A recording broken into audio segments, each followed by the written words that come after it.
حقوق نہ ملے تو چھین لیں گے، علی خورشیدی نے بڑا اعلان کر دیا۔ حیدرآباد میں خطاب کرتے ہوئے ایم کیو ایم کے رہنما نے کہا کہ ہمیں نظام کے خلاف جہاد کرنا ہوگا۔ سندھ کا دوسرا بڑا شہر برے حال میں ہے۔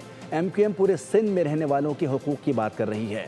حیدرآباد میں کوئی سہولت میسر نہیں۔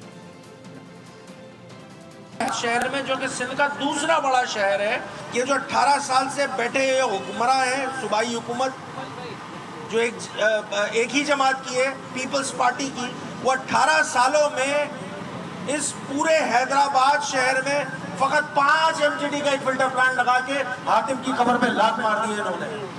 اس شہر کو ضرورت 125 MGD کی ہے۔ جو فلٹر پلانٹس لگے ہوئے ہیں وہ ان کی نااہلی، نکمے پن اور یہ جو رشوت کا بازار لگا ہوا ہے اس کی نظر ہو جاتے ہیں۔ نااہل لوگ ہیں، ان سے ذمہ داری ادا نہیں ہو رہی ہے۔ یہ کوئی 2 3 4 سالوں کی بات نہیں ہے، اسٹریٹ 18 سال کا اقتدار ہے جناب پاکستان پیپلز پارٹی کے پاس۔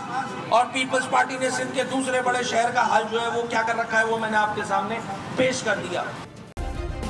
سبسکرائب کریں اور بیل دبائیں تاکہ کوئی خبر رہ نہ جائے۔